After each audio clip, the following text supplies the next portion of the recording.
Hi, everybody. Today, we're going to talk about what to do with that data once you interpret it. So we're going to talk about the interpretation session, what the rules are, and the structure of it. Then you're going to do some interpreting, okay? All right, so here we are. We're on this step. We went out into the field. We gathered our data. And now we're going to engage in an interpretation session. The interpretation session occurs between 24 and 48 hours after the one interview. So let me be real clear about this. This is essential. We can only remember for so long. So generally in the company, we interpret either the same day or the next day. 48 hours is your outside for quality data. As long as you do it within 48 hours, you do not need to record anything. You do not need to type anything. You need to transcribe nothing. And you will have very high quality data. So that is your encouragement for getting it done within 24 to 48 hours. An interpretation session is a team-based activity. One of the purposes of contextual design is to bring the team together that's going to produce the product and expose them to the data. They can be exposed to the data by coming into the field and gathering the data themselves. They can be exposed to the data by being in the interpretation session, and later they can be exposed to the data by walking the wall when we consolidate it. Our goal is to make sure that we communicate and interact with our partners, whether those are developers, product managers, UI designers, or any stakeholders, through a dialogue inside the data, not just through slides or reports. Why is that? Because people need to process the information. If they are not dealing with the information really in their mind, if they are not using it to alter the way they think, then it's just going to skim over their brain. They're going to be busy looking at their mobile devices and their iPads and their other things that haven't been invented yet, and they're going to be only half pay attention to you. So everything about interpreting and our immersion experiences is about getting the people who are actually going to make decisions about what to put in this product to dialogue with the user data and to be exposed to it at its root. So know that underneath everything in contextual design is thinking about how to engage people and a team-based process.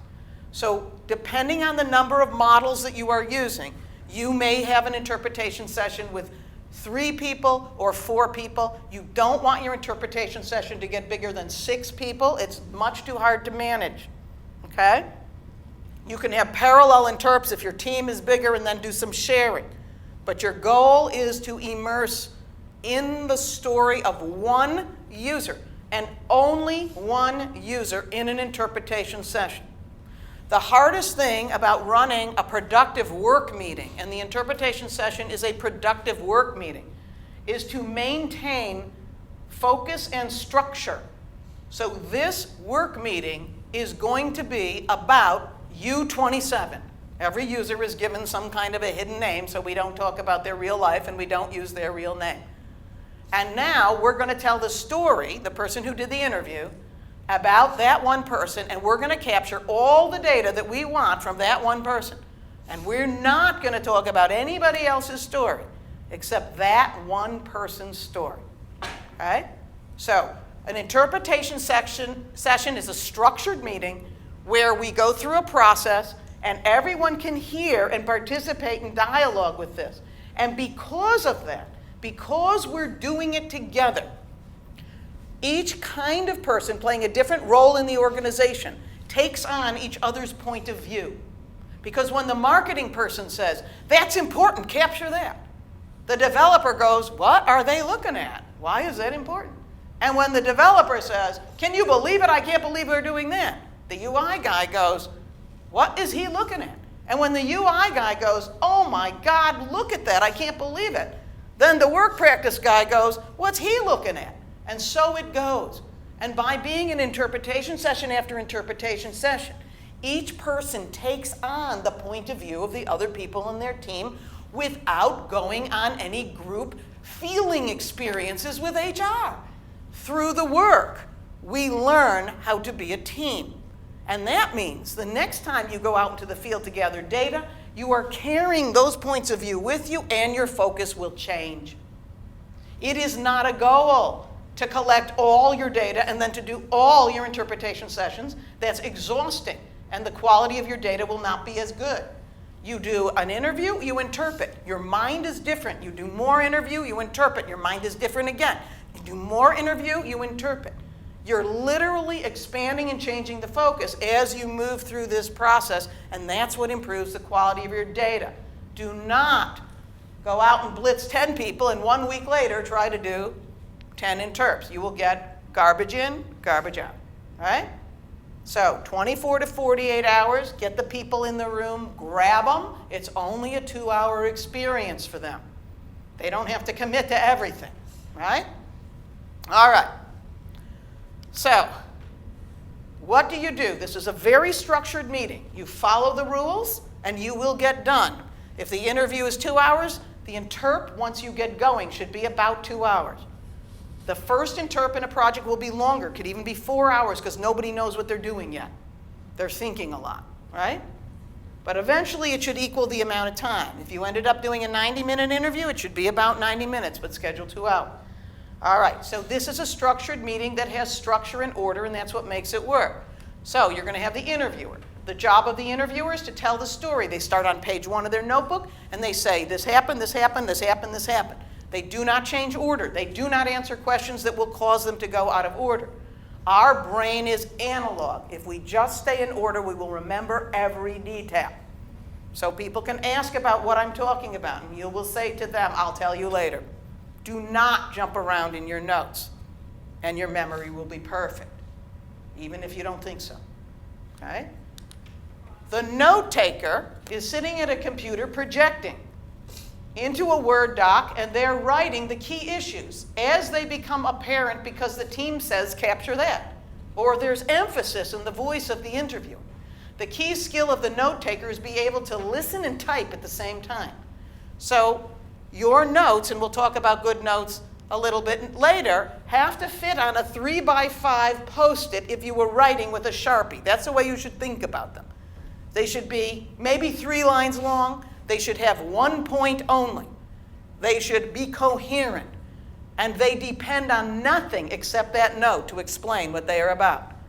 The power in the interpretation session and the pace is the interpretation session is with the note taker, because we can't move on if they're not writing everything down, yeah?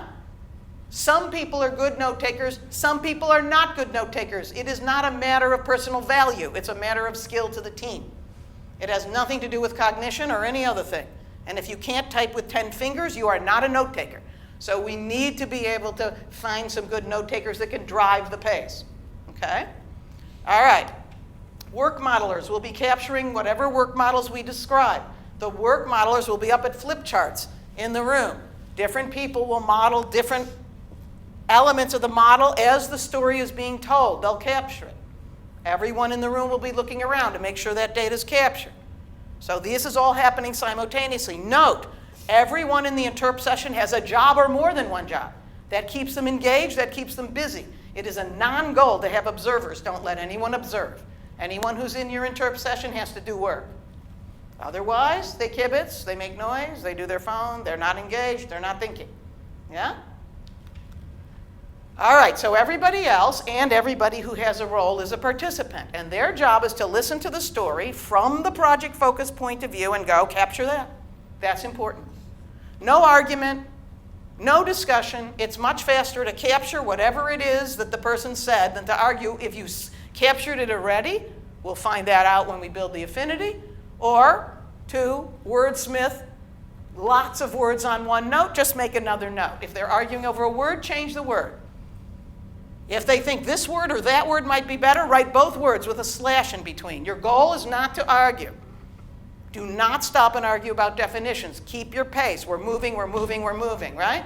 You're moving through the story. We're not reflecting. We're not sitting back. We're not engaging. We're not thinking. We're driving. Some people won't like that. They want to like schmooze and think and imagine and da-da, you know?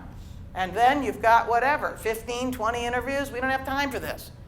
People have other things that they're doing. You committed to 2 hours. You get them in, you get them out. Okay? Otherwise, no one wants to do this. So we're identifying the key points. We may, in the moment, have a design idea. If we don't share that design idea, we're clogging up our brain. We have to get it off our mind. So you say your design idea, it's written down, you move on. We may, in the moment, have a question. If you have a question, that's fine. Ask your question. If the person can't answer your question, and it's really that they didn't collect the data, you write the question down because it shifts your project, your interview focus for next time. Simply writing the question will stick it in your brain.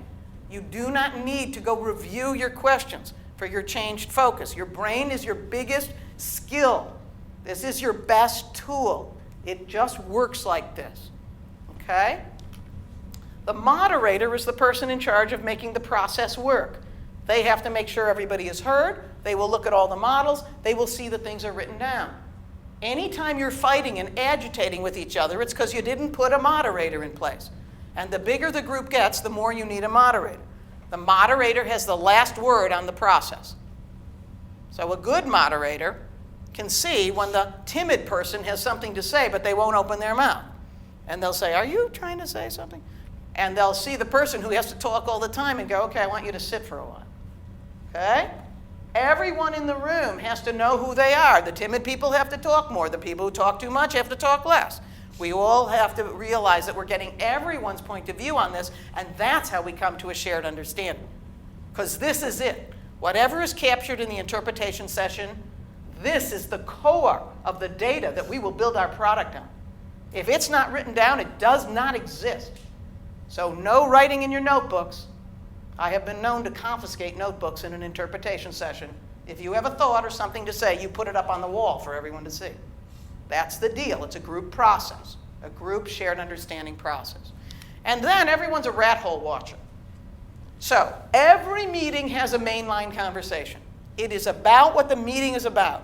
Anything that deviates from that mainline conversation is a rat hole. Many meetings don't work because people can't stay on the mainline conversation or they don't know what the mainline conversation is supposed to be. Well, in the interpretation session, the mainline conversation is this one user, U27. So if you hear something in their life that reminds you of your user, and you say, "My user did that too," what is that? We call that a what? A rat hole, that's right. And if you remember your mom and she liked that, then what is that? A rat hole. You're not loud enough for the camera, okay? And if you think of an instance that you were in the past and you want to tell the story of that, what is that? A rat hole, okay? So don't bring, look at, I spilled all over myself. Don't bring your team into your personal random thoughts, right? Those are all rat holes. So if you hear someone now is going to start this story, someone can raise their hand and gently say, "I think that's a rat hole." And that lets everyone stop that conversation and move on. Remember our promise. Get in, get out, write the data, move on. You'll have time to reflect in contextual design on what we should build, but we don't want to be reflecting on the data of one person. We want to be letting our mind be creative and capture our design ideas, but when we see that whole data set, that's what we're looking for, yeah? Okay, so what's the recorder recording? Every one of these notes are the notes that are going to go in the affinity diagram. So you've got to be thinking that they're all going to be separated from each other. So you have to be careful that every note is totally self-contained and it is small enough to fit on this amount of physical space. In the end, you're creating a communication device with the affinity diagram. If it is too hard to understand, if it is too hard to read, if the language is too complex, we will not be able to design from it. So, you're going to record any of your interpretations. You're going to record how people use artifacts. You're going to record problems. You're going to record opportunities. You're going to record the important elements of the work that are not captured by any of the models that you are using. So if you choose not to use a cultural model, every cultural issue will be in a note instead. Okay? So if it's in, you're not going to record every step in a sequence model because it's over in the sequence model. You don't need it in a note, and the notes are going to be destructured. So you have to keep thinking the notes are going to be destructured. Anything that's a breakdown, you're going to record, and you'll write BD for breakdown. Culture, I said, if it's a design idea, you'll record. Just record it, move on, cue for question. If there's a cool quote that was really impactful, just write the quote and put it in quotes. Right? And any insights that you'll capture you will capture at the end of the session, you will do a list of right now, right in this minute, key insights from this interview. So when your manager or anybody comes in and says, what did you learn? You take out that flip chart or that Word doc and say, here, I learned this from U27. Because we're always learning something. So we can always say what's going on. We don't have to consolidate to say what's going on. Yeah? All right, do not record demographics. You'll record a small profile. It'll have, I have this much education, I own this, I did that. Demographics get put in the garbage on the affinity diagram. Remember, these are affinity notes. So you put your demographics in the profile, okay? And don't record the information in other models. So what makes a good note? It's of design relevance. In other words, if I write this down, I will think a different design thought. So if that piece of information on the practice has implications for what you might build, write it down. Always thinking of design relevance, design relevance, design relevance, right? So don't just capture a fact. Say why the fact matters. You're going to have the fact plus its implication. We said demographics. Each note, 1 point, not 2 points. Remember, it's going to have one place in the affinity. It should have 1 point. We'll have to break it up later.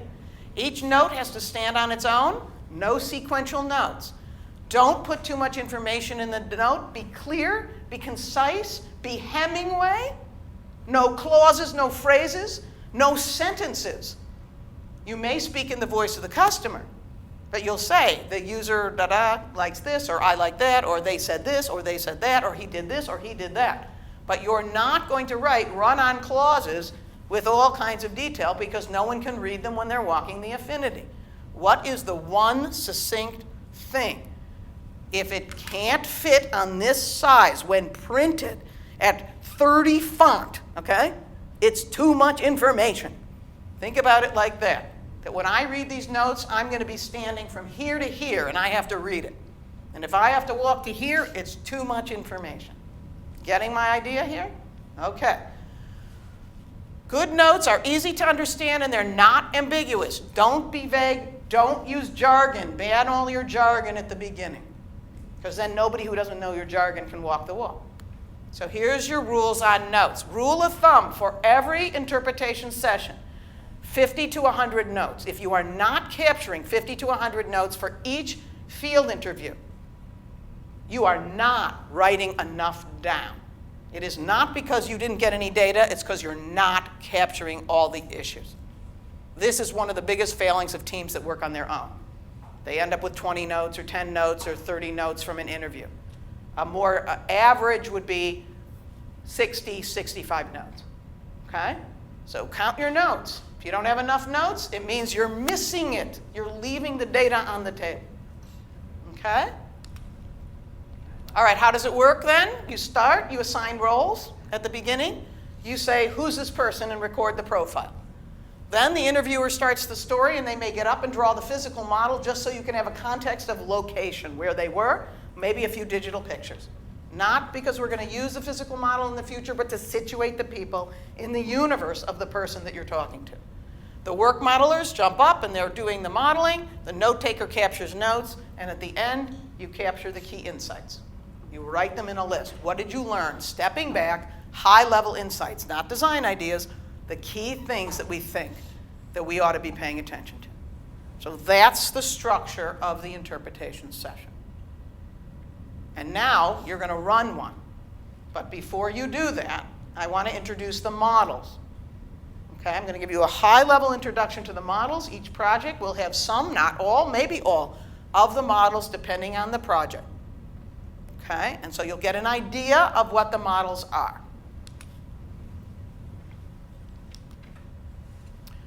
In contextual design, there are 5 what we call work models. In the beginning, that's all software ever did. It supported work. There was no real supportive life, and so now I try to talk about that we model practice, whether it's life or work, but we will probably default to calling them work models. Know that it doesn't mean that it's only about work. Okay? You need to think that the notes are the key issues eventually across your market, and the models are the detailed structure of the practice itself. If you want to see the structure so you can change it, if you want to understand what people are doing so you don't mess it up when you put in new technology. Remember, most projects we do is fixing things that technology did to people. We do more projects to get technology out of the way that somebody else put in there without understanding the structure of work than we do on anything else. So we don't want to mess up the practice. We want to keep the stuff that works and we want to enhance it.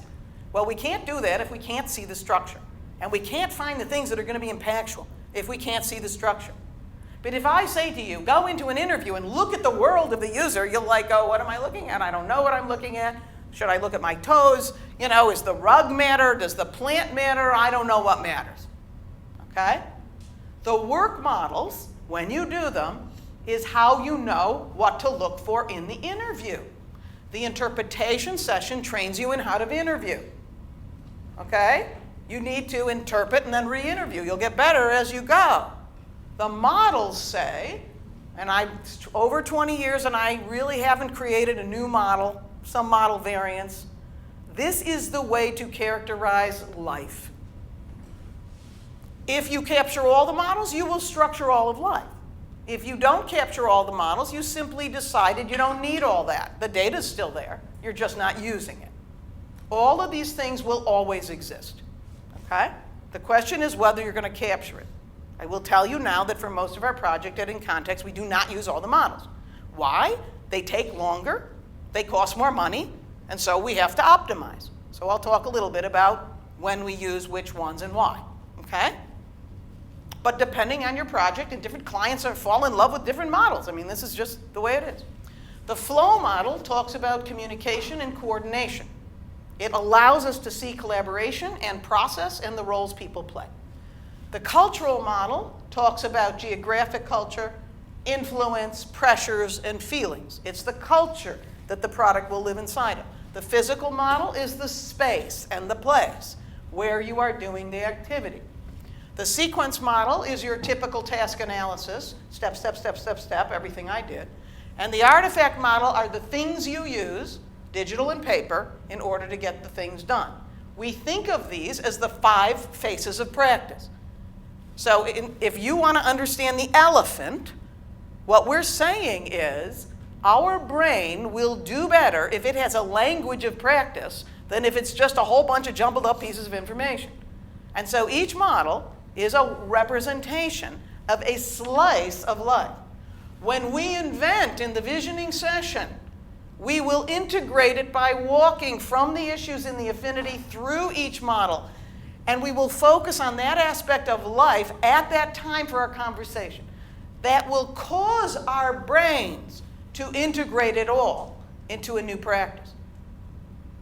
Structure is the basis for innovation. If we structure the data and immerse ourselves in the market from that point of view, then we can think cleanly. If we do not have data in a structure, we cannot think cleanly.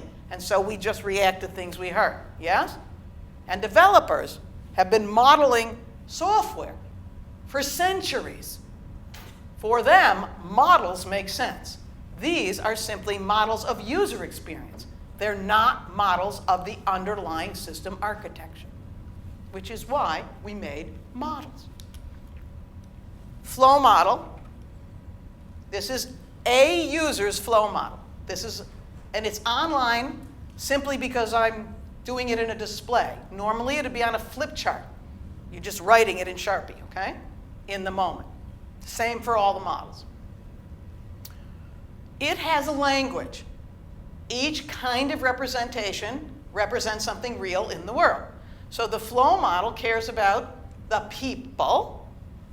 A bubble is a person, a real human being, not an abstract human being, somebody I talk to.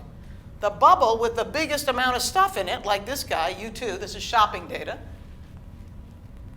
That's the mom. That's the person we interviewed. Every time the mom interacts with somebody else, we put another bubble in. So here's the grocery store clerk. And if the mom talked to them, we write it. And if the mom gave them something like an ATM card or a receipt, we put it in a box. So things that are in a box are things, okay? Things that are written on the line are interactions or words. We're not trying to write every single verbal interaction because we are not doing a relationship kind of model. We are not doing language analysis. We're writing the gist of the conversation. Yes? Okay? The arrowhead is saying what's past where, and back again. That red zigzag is a breakdown. It's what doesn't work. And we write what that breakdown is. The square is a place, but it is not a storage place. It is a place that plays a role in the communication, coordination, and interaction between people. So in this case, the kitchen table is there because the cleaner is putting bottles that are empty on the kitchen table. And so the table is a stand-in for a person. It's as though the cleaner said to the table, "Will you tell Mom about this empty bottle?" And the table said, "Sure, I'll take it." And now Mom comes home and Mom says, "Hey, table, I see that we have to get this." And the table says, "Yep, that's right." A box is a software place or a physical place that is a stand-in for relationship. So it is not the file cabinet. That's an end place, a storage place. You with me? A meeting room is a place that facilitates communication and coordination. Yes? You following me? Okay. So the flow model has bubbles, people, arrows, interaction, things in small boxes, activity written in words, and places. Now what are these? These are the responsibilities of the mom inside our project focus. And so every time we see she's responsible for something, we write down a responsibility inside the bubble. So we can see that the primary people who we interviewed, they might have 6 to 10 responsibilities, but other bubbles, we will only see their relationship by how mom talked about them or interacted. So they may only have 2 or 4 responsibilities. We're going to use all this in order to see the entire universe of our market. So this is the flow model. It's only about real people interacting with real other people in a real case. Yes? All right. So in the interp session, the flow modeler is going to sit up there and every time something happens, add something to the flow model. Okay? This is the cultural model. This is the hard one. This one isn't used as much because it's more abstract and because you can capture cultural data in the affinity diagram also. It's real easy to consolidate. Now, what's the cultural model about? The cultural model is not about anything observable. So the cultural model is not about passing things back and forth. So you'll know you have a bad cultural model if it looks like flow data. Flow data belongs on the flow model. There is nothing passed back and forth between these bubble types. Now, the flow model is about the influences that occur between the influencers. And it's drawn this way for a purpose. Mom is who we talk to. One of the influencers is her husband and her pushing on each other. You know how you do that in organizations and in families, right? You know how you do that with tone of voice. You know how you sort of shove people, right? You know how in organizations you feel oppressed, like they're making me, I have to, oh, the boss, you know. You know that feeling of being pressured without even anybody really saying anything? You just feel we have to, right? That's what you're capturing in the cultural model. You're capturing the experience of pressure. Now, people pressure each other. People have expectations for each other. People have values that they live by. And companies have standards and law, and governments pressuring you with their law. And all of that is what the cultural model is showing you. So we can see, for example, here between mom and the husband, one is an implicit communication to the husband, be with me when I'm shopping. And the husband's pushing back and saying, well, I'm torn between tasks. And we can see that's a breakdown. We can see implicitly when the husband is going shopping, this is a real case. You can't say it's sexist, okay? This is real people doing real lives, right? So the husband is looking in the grocery store for something to like pay attention to while he's waiting around for the wife to make decisions. So implicitly, the husband's saying to the grocery store, entertain me. So the husband doesn't say, I'm looking for entertainment. But we can see by the husband's behavior that he's expecting entertainment. Yes? So the cultural model is hard because you have to look at nonverbals and tone of voice and other things in order to see the values. Seeing law and standards is easier. So that's your cultural model. Think of it like you're stuck in the middle of all this interpersonal dynamics that you anyway live in, right? And now we can see what we're shipping into. Sequence model's the easiest. You're looking at every behavior that they're doing in the task that you care about and writing down every step, including the trigger. Why did it start? Nothing starts from nothing. It might start because of something else came in. It might start because at this time of day I write a grocery list. Nothing comes from nothing. Every sequence model is linear. There is never branching in real-life sequences because we are living in time.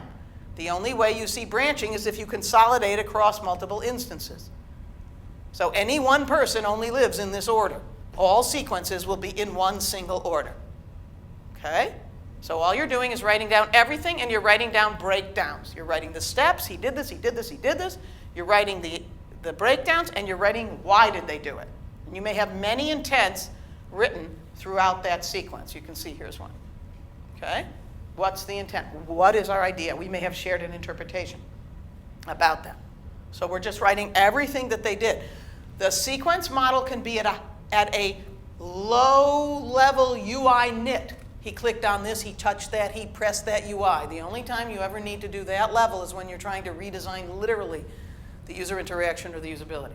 The vast majority of sequences we do are at the level of practice.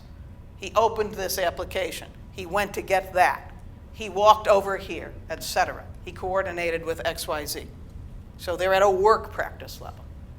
That's what drives product design, meaning what should the product be? Not UI design, meaning how can we get rid of the teeny tiny glitches that are inside the interface, yes? Okay, so sequence models can even be at a high level process. And on occasion you may write that because that's the only way you can write down what they think their big Uber process is, but it's very hard to design from that. So you like the work practice level. Artifact models. These are the things. So here we have a couple grocery lists, different grocery lists. Different people organize their grocery lists, they look different. So we're going to start looking and just writing down what's there. See, there's an implicit structure because the person didn't write any spaces. You see that in structure? They just wrote it all over the page, putting things together. So the artifact model, we're going to write down on a big flip chart. We're going to say what's the purpose of that artifact, and we're going to say what we think is going on. If there's a formal structure, like with spreadsheets, we're going to look at that formal structure and call it out.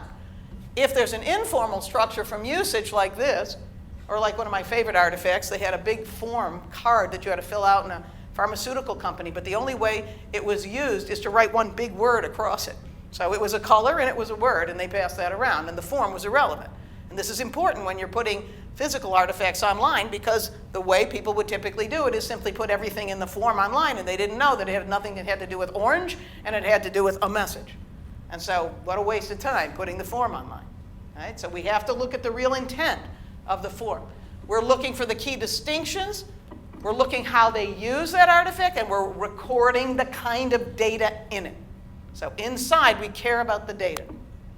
We may even care about where the data comes from. So artifacts are the things that are central to the work. Sometimes, like for example in a online medical record, they are the absolute center of the practice. So we have to be careful. We have to know what is going on with artifacts. Collecting artifacts is always good, even to decorate the affinity. And our last model is a physical model.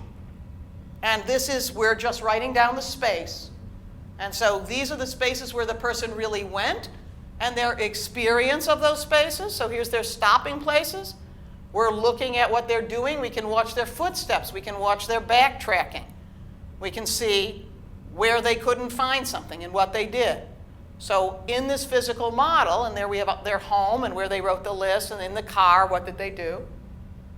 What we're doing is we're modeling the physical environment. When we worked with one of our companies on construction workers, we had to model the entire flow of the construction environment and how trucks and people were interacting. And for them and for that project, it was really very important.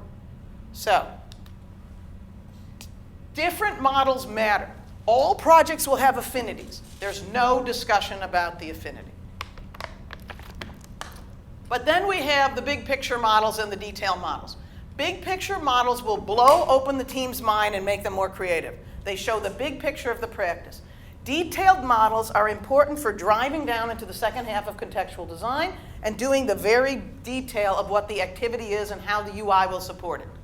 So you need your big picture model, of which the affinity is one, and then you need your low-level detailed model for any product that you're going to make.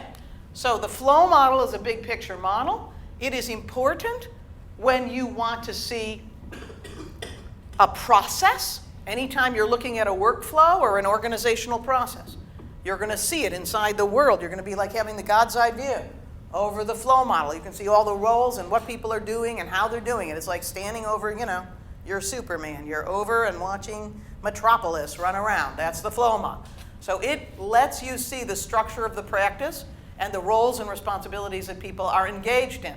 So when you need to understand the practice and the practice is big, or you want to look at big-time communication and coordination, your flow model is your big picture. Your flow model is the best representation of the world of your market. Your flow model takes long to make, it's hard to make, and you have to really be smart to understand how to use it. So the flow model we want to be sure we use when we need to, and not burden everyone with a flow model that they're not going to be able to deal with when it's a small problem, yeah? Okay? You may draw some flow models for your project just to do them, but part of what you need to do is understand when they matter and when they don't. Your physical model is emphasizing movement in space. Your physical model matters when we need to redesign a store, when we need to redesign the physical environment of the construction work, when we need to think of the person in space, when we want to understand how space is used. So the physical model helped me, for example, figure out, when I was working with one of my clients, that a product will not actually be able to address both a school user population and a work-at-home population. Because if we looked at the physical model, we saw that all the work in the physical home of the person working out of their home was contained into one physical space. That the very practice itself was as though they stepped down into a new universe, which was their office. Whereas the way people worked when they were working with their kids, right, for school, didn't look like that at all. And so we knew that we were starting to see in the data we collected that these were two separate markets. When you have empirical data and you structure it in the models, you can tell whether or not a product should be the same product for more than one focus area, because the data will split. When we work with cars, we do a kind of physical artifact model because we need to model the entire insides of the car to figure out how to do the infotainment system. So then those models will look more like this. And so we're starting to see, we're redesigning the whole interior of the car, and many of those aspects will be passed to other groups in the automotive industry because now they're going to care about the molding and the space and the storage, even though we're just working with infotainment. And your cultural model is also a very big picture model. It is the least used model. And it is showing you the values, and you can create new values. It's telling you the value prop for people, and it is allowing you to see the pressures that you're going to be designing into. So again, this is a model that takes a little bit of more thought and work in order to get it. But for example, one of our big medical supply groups are in love with the cultural model. This helps them because it helps them know what their primary value proposition is and what they're going to deal with in the agitations between the different people. Your detailed models. So look, the affinity in those models are going to blow your mind open. It's going to cause divergent thinking. The detailed models make you go like this. You won't have big thoughts from any task analysis. And that's why task analysis alone is not good enough, because it forces you into redesigning the task. You need something that opens you up and then something that drives you down. So your detailed models, like your sequence model, is just your basic task analysis, and you need that if you're going to be supporting any real activities. So yes, collect sequence models. Your artifact model is essential if you're going to take a paper or a different artifact and redesign it. But it's forcing you into the detail of redesigning the artifact. So these models are your big picture. They drive new product concepts, new features, and an expansion of the market. No sequence model or artifact model will ever do that. but you need them in order to get to the real product design. So in the interpretation session, you will have selected your models. The modelers will be modeling. The note takers will be taking notes. Everything will happen simultaneously. Nobody waits for anything. And after each one, you pile them up and you move to the next guy. So, is that the last one I did? Yeah. So that's what you're doing in the interpretation session. It's a team-based process where you are recording all the detail. You want all the detail that is relevant to your project focus. And if you can't decide if it's relevant to your project focus and you start fighting, write it down. Because the fight's not worth it. It'll come out and we'll deal with it in the consolidation. There is nothing worth arguing about in the interpretation session to slow it down. Just keep moving. The worst that'll happen is you'll have 120 notes in which 5 of them say pretty much the same thing. And it will matter in no way for building the affinity. So that's the story.